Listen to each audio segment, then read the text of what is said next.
ആദരം മധുരം വദനം മധുരം നയനം മധുരം ഹസിതം മധുരം ഹൃദയം മധുരം ഗമനം മധുരം മധുരാധിപതി അഖിലം മധുരം. എല്ലാവർക്കും മധുരമുള്ള നവരാത്രി ദിന ആശംസകൾ കേട്ടോ. ആദ്യം നമ്മൾ ഇത് കാണിക്കാൻ പോകുന്നത്, ഇതിൻ്റെ പേര് നിങ്ങൾ ഇട്ടോ, അതായിരിക്കും നന്നാവുക. എന്നുവെച്ചാൽ ഇത് സംഭവം വാനില കേക്കാണ്, പക്ഷേ ബേക്കറി സ്റ്റൈലിലൊക്കെ കാണിക്കുന്ന ബേക്കറിയിൽ നിന്നൊക്കെ കിട്ടുന്ന കപ്പ് കേക്കിൻ്റെയൊക്കെ ആ ഒരു ടെക്സ്ചറാണ് കേട്ടോ. സാധാരണ നമ്മൾ ഐസിങ് ചെയ്യാൻ എടുക്കുന്ന വെനില സ്പഞ്ചിനെ പോലെയല്ല, പക്ഷേ അതിനേക്കാൾ സോഫ്റ്റാണ്, പക്ഷേ ടെക്സ്ചർ വ്യത്യാസമുണ്ട്. എന്താ പറയുക, കഴിക്കുമ്പോൾ ഒരു വേറിട്ടൊരു അനുഭവമുള്ളൊരു കേക്കാണേ. അപ്പോൾ റെസിപ്പി ചെയ്യാൻ വേണ്ടിയിട്ട് നമ്മളിപ്പോൾ ഇവിടെ ഒരു 7 ഇഞ്ചിൻ്റെ സ്ക്വയർ ടിന്നാണ് എടുത്തത്. സ്ക്വയർ ടിന്ന് മാത്രം എടുക്കണം എന്നില്ല കേട്ടോ, റൗണ്ട് ടിന്നായാലും കുഴപ്പമില്ല. പിന്നെ നമുക്ക് കപ്പ് കേക്ക് പോലെ തന്നെ ഉണ്ടാക്കാം, കപ്പിൽ ഒഴിച്ചാൽ മതിയെന്നേ ഉള്ളൂ. കപ്പിൽ ഒഴിക്കുമ്പോൾ ബേക്കിംഗ് ടൈം കുറച്ച് കുറയും, വേറെ വ്യത്യാസമൊന്നുമില്ല. അപ്പോൾ അങ്ങനെ നമ്മൾ സ്ക്വയർ ടിന്നൊക്കെ കവർ ചെയ്തെടുത്തിട്ടുണ്ട്, ബട്ടർ പേപ്പറൊക്കെ എടുത്തിട്ട് സെറ്റാക്കി വെച്ചിട്ടുണ്ട്.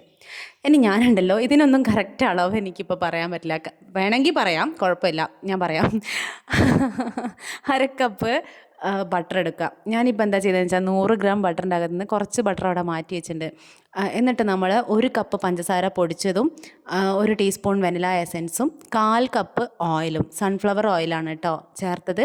ഇതെല്ലാം കൂടെ ഇട്ടിട്ട് ഹൈ സ്പീഡിൽ നന്നായിട്ട് ബ്ലെൻഡ് ആവും വിധത്തിൽ ഒന്ന് ബീറ്റ് ചെയ്തെടുക്കാം. നമുക്കിത് മിക്സിയിൽ ചെയ്യാം കേട്ടോ.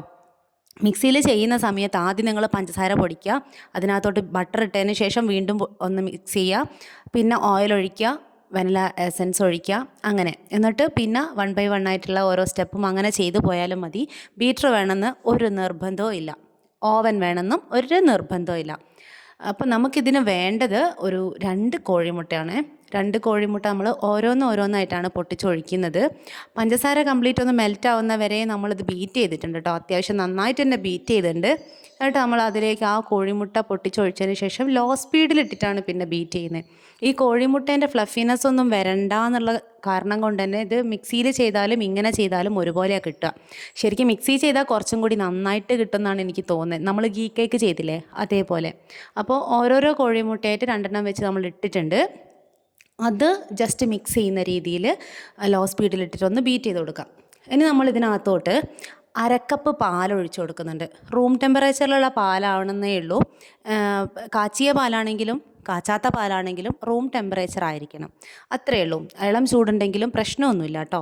ഇനി ഇതിലേക്ക് ഡയറക്റ്റ് നമ്മൾ ഫ്ലോർ അരിച്ചിട്ട് കൊടുക്കുക, കാരണം മറ്റേ ഐസിങ് ചെയ്യുന്ന സ്പഞ്ച് മാതിരി ഇങ്ങനെ ഭയങ്കര ഒരു എന്താ പറയുക, ആ ഒരു ടെക്സ്ചറിൽ നമുക്കിത് കിട്ടണ്ട.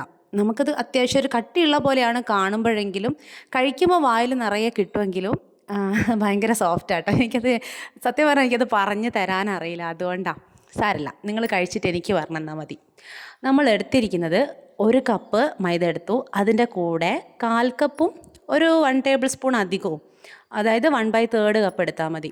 അപ്പോൾ 1 കപ്പ് പ്ലസ് 1/3 കപ്പ് മൈദയും 1 ടീസ്പൂൺ ബേക്കിംഗ് പൗഡറും, അത്രയാണ് നമ്മളിപ്പോൾ ഇതിൽ ചേർത്തിരിക്കുന്നത്. ഞാനിപ്പോൾ പറഞ്ഞ ഈ അളവുകളൊക്കെ ഉണ്ടല്ലോ, ഒന്ന് അങ്ങോട്ടോ ഇങ്ങോട്ടോ കുറച്ചൊക്കെ ഒരു അഡ്ജസ്റ്റ്മെൻറ്റൊക്കെ നിങ്ങൾക്ക് ചെയ്യാം കേട്ടോ. ഇതങ്ങനെ ഫ്ലോപ്പായി പോകുന്ന റെസിപ്പിയൊന്നുമല്ല. എന്താ പറയുക, നമ്മളിങ്ങനെ ഭയങ്കര മെഷർമെൻ്റ് എടുത്തിട്ട് ചെയ്യേണ്ട അങ്ങനത്തെ സംഭവങ്ങളൊന്നുമില്ല. അത് ബീറ്റ് ചെയ്തൊന്ന് സ്പാച്ചുല വെച്ച് മിക്സ് ചെയ്തിട്ട് നമ്മളിത് നേരത്തെ തയ്യാറാക്കി വെച്ചിരിക്കുന്ന കേക്ക് ടീനിലോട്ട് ഒഴിച്ചു വെച്ചിട്ടുണ്ട്. ഈ സമയത്ത് നമ്മൾ ഓവൻ പ്രീഹീറ്റ് ചെയ്യാൻ വെച്ചിട്ടുണ്ട്. 200 ഡിഗ്രി സെൽഷ്യസിലാണ് പ്രീഹീറ്റ് ചെയ്യാൻ വെച്ചത്. സമയമൊന്നും പ്രശ്നമില്ല കേട്ടോ, താഴത്തെ കോയിൽ മാത്രം മതി. ഇത് ഞാൻ എല്ലാ വീഡിയോസിലും പറയും, പക്ഷേ എല്ലാത്തിനും കമൻറ്റും ചോദിക്കും.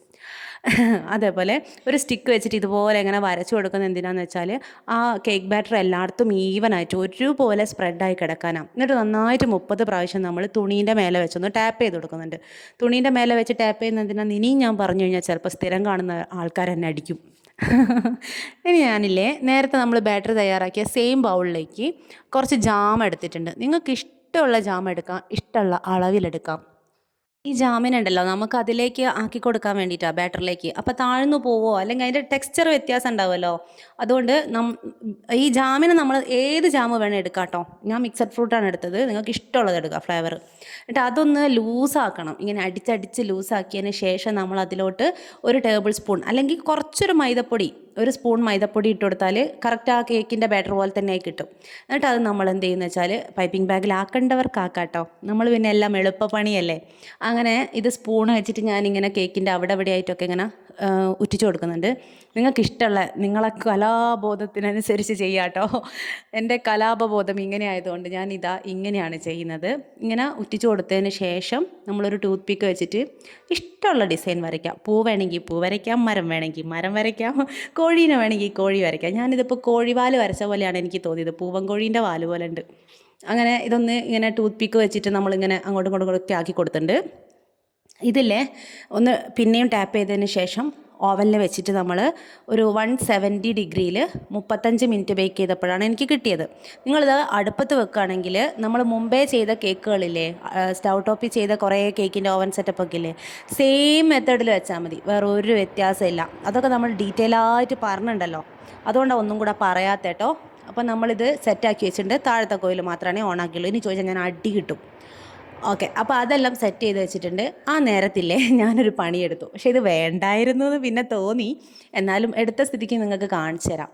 അതായത് ഒരു 1/4 കപ്പ് പഞ്ചസാര പൊടിച്ചതും ആ നേരത്തെ മാറ്റി വെച്ചിട്ടുള്ള ബട്ടറിൻ്റെ ബാക്കിയും ഒരു നുള്ള് വാനില എസൻസും കൂടെ ഇട്ടിട്ട് ബീറ്റ് ചെയ്ത് ഒരു ഫോമിലാക്കിയെടുത്തു.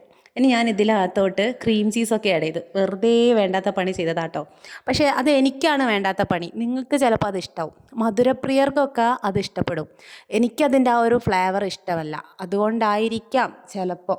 നിങ്ങൾക്ക് മധുരം ഇഷ്ടമുള്ളവരാണെങ്കിൽ തീർച്ചയായിട്ടും ചെയ്തോ, അടിപൊളിയായിരിക്കും. അല്ലെങ്കിൽ പിന്നെ നിങ്ങളിത് ഫ്രിഡ്ജിൽ വെച്ചിട്ട് കഴിക്കുന്നവരാണെങ്കിൽ സെറ്റാവും. എനിക്കത് രണ്ടും ഇഷ്ടപ്പെട്ടില്ല, അതുകൊണ്ടാണ്. ഇത് 35 മിനിറ്റ് ആയപ്പോൾ എനിക്ക് നല്ലപോലെ തന്നെ ബേക്കായി കിട്ടിയിട്ടുണ്ട് കേട്ടോ. അതെടുത്ത് അങ്ങോട്ട് മാറ്റി വെച്ച് ഇനി നമ്മൾ ഇത് ബീറ്റ് ചെയ്യണമെന്നില്ല കേട്ടോ. കൈ വെച്ചിട്ട് നല്ലോണം മിക്സ് ചെയ്ത് കൊടുത്താലും മതിയേ. ഒരു സ്പൂണോ സ്പാച്ചുലയോ തവിയോ എന്തെങ്കിലും വെച്ചിട്ടൊന്ന് നല്ലോണം ഉടച്ചു കൊടുത്താൽ മതി. ഇതില്ലാതെ കഴിക്കാനാണ് സംഭവം. ഇത് ടേസ്റ്റ് ഇല്ല എന്നല്ല, ഇത് ടേസ്റ്റ് ഉണ്ട്. പക്ഷേ ഇതിനേക്കാൾ ടേസ്റ്റ് എനിക്കിത് പ്ലെയിൻ കേക്കായിട്ട് കഴിക്കുമ്പോഴാണ്. അതാണ് ഞാൻ പറഞ്ഞത് കേട്ടോ. അത് ഉണ്ടാക്കി നോക്കണേ. എന്താണെന്ന് വെച്ചാൽ എൻ്റെ ഫ്ലേവർ ആയിരിക്കില്ല നിങ്ങൾക്ക്. ഞാൻ എൻ്റെ ഒരു എനിക്ക് അനുഭവപ്പെട്ടത് എന്താണെന്നുള്ളത് ഞാൻ അതുപോലെ ഷെയർ ചെയ്തു എന്നേ ഉള്ളൂ. ഇത് ഇഷ്ടപ്പെടുന്ന കുറേ ആൾക്കാരുണ്ടാവും. എനിക്കിതിപ്പോൾ ഇവിടെ വേറെ ആർക്കും കൊടുത്തു നോക്കാനായിട്ട് ഇവിടെ ആരുമില്ല, ഞാൻ ഒറ്റയ്ക്കേ ഉള്ളൂ. അതുകൊണ്ട് എനിക്ക് ഒരാളോട് അഭിപ്രായം ചോദിക്കാൻ പറ്റിയില്ല. നിങ്ങൾ ട്രൈ ചെയ്ത് നോക്കൂ. ഇഷ്ടപ്പെട്ടിട്ടുണ്ടെങ്കിൽ എൻ്റെ അടുത്ത് പറയണം കേട്ടോ. ഓക്കെ, അപ്പോൾ നമ്മൾ കേക്കിനെ ഒന്ന് മൊഞ്ചാക്കാൻ വേണ്ടിയിട്ട് സൈഡൊക്കെ വെട്ടിയെടുത്ത് മാറ്റി വെച്ചിട്ടുണ്ട്. മൊരിഞ്ഞ കേക്കിൻ്റെ സൈഡ് ഭാഗം ഇഷ്ടമുള്ള ആരോ ഒരാൾ നമ്മളെ സബ്സ്ക്രൈബറിലുണ്ട്. ഓടിവാട്ടോ, ഞാൻ ഇതിവിടെ എടുത്ത് വെച്ചിട്ടുണ്ട്. ഇനി നമ്മളിതിനെ കട്ട് ചെയ്തെടുത്തിട്ടുണ്ട്. ഇതിപ്പോൾ നമ്മൾ കപ്പ് കേക്കിലാണെന്ന് വെച്ചാൽ അടിപൊളിയായിരിക്കും കേട്ടോ സംഭവം. എനിക്കതിന് മാത്രമുള്ള കപ്പ് ഇവിടെ ഉണ്ടായിരുന്നില്ല, സ്റ്റോക്ക് ഉണ്ടായിരുന്നില്ല. അതുകൊണ്ടാണ് ഞാനിങ്ങനെ ഒറ്റയടിക്ക് ഇങ്ങനെ കാണിച്ചത്. ഇതുപോലെ ഇങ്ങനെ ജാമിൻ്റെ ഈ ഒരു ഇതൊക്കെ കിട്ടുമ്പം കപ്പ് കേക്കിൽ നമ്മൾ എടുക്കുമ്പം കാണാൻ തന്നെ ഒരു വേറെ ഭംഗിയല്ലേ. എനിക്കത് ശരിക്കും മിസ്സായതാണ്. കപ്സ് സ്റ്റോക്കില്ലാതായിപ്പോയി. അതുകൊണ്ട് ഇതിൻ്റെ ടെക്സ്ചർ ഉണ്ടല്ലോ, ആ മുറിക്കുന്ന സമയത്ത് ഒരൊറ്റൊരു വീഴൽ പോലെയാണ്, എന്തോ സ്പഞ്ചിൽ വീണു പോയ പോലെ. അത്ര അടിപൊളിയായിട്ടുള്ളൊരു ടെക്സ്ചർ കേട്ടോ. നമ്മൾ സാധാരണ ഐസിങ്ങിന് എടുക്കുമ്പോൾ അതൊരു സ്പഞ്ചിയാണ്. പക്ഷേ നമുക്ക് കത്തി വെച്ച് മുറിക്കുന്ന സമയത്ത് ഇങ്ങനെ അമർന്ന് പോകുന്ന പോലെ അങ്ങനെ തോന്നൂലേ. ഇതങ്ങനെയല്ല കേട്ടോ. ഇത് വേറിട്ട് പെട്ടെന്ന് കിട്ടും. പക്ഷേ കഴിക്കുന്ന സമയത്ത് ഓരോ തരിതരികളായിട്ട് നമുക്ക് വേറെ കിട്ടുകയും ചെയ്യും. ബട്ടറാണല്ലോ ചേർത്തേ, അതുകൊണ്ടായിരിക്കും. അപ്പോൾ ഈ 2 പീസിൻ്റെ മുകളിൽ മാത്രമാണ് ഞാൻ ഈ സംഭവം ഒന്ന് ട്രൈ ചെയ്ത് നോക്കിയുള്ളൂ. പിന്നെ അതിൻ്റെ മുകളിൽ ബദാം സ്ലൈസസും കൂടെ ഒന്ന് ഇട്ട് നോക്കി, ഒന്ന് അലങ്കരിച്ച് നോക്കിയതാണ്. പക്ഷേ കുഴപ്പമൊന്നുമില്ല. ഇത് ഫസ്റ്റ് തിന്നപ്പോൾ എനിക്കിതാ ഇഷ്ടമായേ. കൊള്ളാലോ, അടിപൊളിയാണല്ലോ എന്ന് തോന്നി. പക്ഷേ ഇതില്ലാതെ അപ്പുറത്തുനിന്ന് വേറൊരു പീസ് എടുത്ത് കഴിച്ചപ്പോൾ സംഭവം അതാണ് എനിക്ക് ഏറ്റവും ഇഷ്ടമായത്. അങ്ങനെയാട്ടോ ഞാൻ പറഞ്ഞത്, ഇത് ഇഷ്ടമായില്ല എന്നല്ല. അപ്പോൾ നിങ്ങൾ ട്രൈ ചെയ്ത് നോക്കൂ. പിന്നെ ഈ ജാം നിങ്ങൾക്ക് ഇഷ്ടമുള്ള ഫ്ലേവർ ചേർത്തിട്ട് ചെയ്യാം. പിന്നെന്താ, വേണമെങ്കിൽ ക്രഷ് വെച്ചിട്ട് ചെയ്യുക. ക്രഷ് ആവുന്നേരം കുറച്ചും കൂടെ മൈദപ്പൊടി ഇട്ട് മിക്സ് ചെയ്യണേ. അത് കുറച്ചും കൂടി ലൂസായിട്ടുള്ള കൺസിസ്റ്റൻസി അല്ലേ. അപ്പോൾ ഇത് ഉണ്ടാക്കി നോക്കിയിട്ടില്ലേ, നിങ്ങൾ കപ്പ് കേക്കായിട്ട് ഉണ്ടാക്കുക, അതാണ് നല്ലത്. എന്നിട്ട് എനിക്ക് ഉറപ്പായിട്ട് ഫീഡ്ബാക്ക് തരണം കേട്ടോ. ഞാൻ അവിടെ കാത്തിരിക്കാം. Okay, tata, bye bye, see U.